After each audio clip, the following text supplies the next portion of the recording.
Hey, this is Anthony Cesari with SuccessForYourSongs.com, and if you've been wondering if you're using the right chords in the song you're writing and you want to take the guesswork out of the chords you choose, we'll be introducing that topic in this video.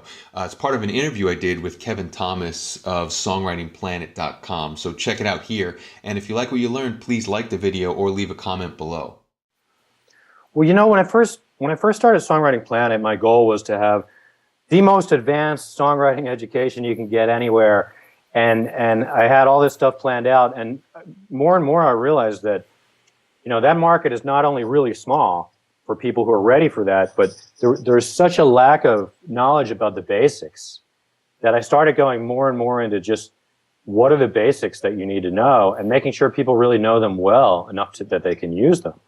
And so with chord progressions, you got to know what key you're in and what chords come out of that key. Most people, especially guitar players, are totally unaware of, you know, they might have a general idea of what key they're in, especially if somebody plays lead guitar and they know what scale they can solo in, but often they're oblivious to the fact that, well, there's a series of 7 chords usually that are built from the 7 notes of that major or minor scale, and you got to know what they are.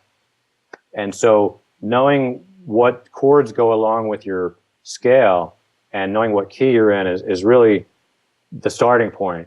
You have to know that first.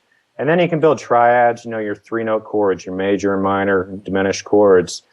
You can build, you know, those, and you can mix those in a lot of different ways. You can come up with all kinds of different creative ways to mix those 7 chords together. And then if you run out of ideas for that, you can just change the durations of the chords. You can have some chords last for 2 measures, others last for 1, others last for a half a measure. And that, the durations mixed with the chords that go along with the key literally give you hundreds of variations that you can choose from. You know, from that point, then you can start experimenting with 2 different things. You can either add other notes to the chord or modify the notes in the chords, or you can mix in some chords from outside of the key. And usually when you do that, it's a really good idea to know the common chord families that you're mixing in chords from. You know, that if you're mixing in chords from outside of the key, for the most part, they're taken from 2 places. They're taken from your secondary dominant chord family, or they're taken from your modal interchange chord family. From, like, if you're in C major, they'd be taken from C minor. And you're mixing them in. And so those are the 2 really most common places you mix in chords from outside of the key. And, you know, there are some others, but if you know that as well, I was just teaching this to somebody who was she was a piano player, and she already knew what chords go along with the scale, and knew how to create triads and 7th chords. And I showed her a little bit about these other chord families, and all of a sudden she's like, wow, I thought I was just stuck with 7 chords. Now I've got, you know, 7 more chords from the parallel minor, and then I've got, you know, 5 other chords from secondary dominants that I can use. And it really gave her this much bigger palette of chords to choose from.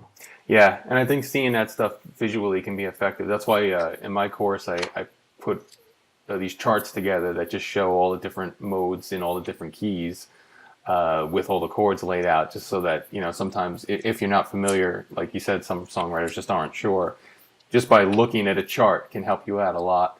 I think another thing that can be an effective thing to do, because you talked about once you have a couple of chords that you can play around with, and you can just mess around with the lengths and the rhythms and that kind of thing.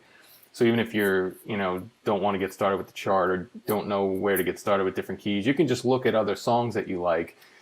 Because a lot of times these patterns just show up again and again. You know, like a 1-4-5 chord progression just shows up so often that you can start to look at other songs that you like, and then say to yourself, well, how do I manipulate these patterns with, you know, rhythm and length and notes and that kind of thing to come up with a chord progression that's my own, you know? Right, because by the time you change the tempo, maybe change the key. Right. Maybe change, you know, how many measures each chord goes by the time you've just done those few things, it sounds completely different. Yeah, or even like if you're playing guitar, how you strum it, you know, that kind of thing. Yeah, the rhythm that you apply to the strumming, or Yeah, just so yeah, people should not be afraid of borrowing a chord progression because by the time you change a couple things, it's completely different. Yeah, and plus, once you sit a new, completely different melody over it, it's just going to sound really totally different, you know? Right. Okay, so I hope you found that chord writing information useful. If you're looking for more information on this topic, Kevin has a chord writing resource that I'll link to below this video.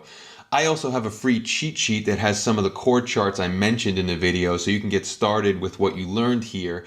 And that cheat sheet even has more tips on chord and melody writing. So tap here on the screen for that.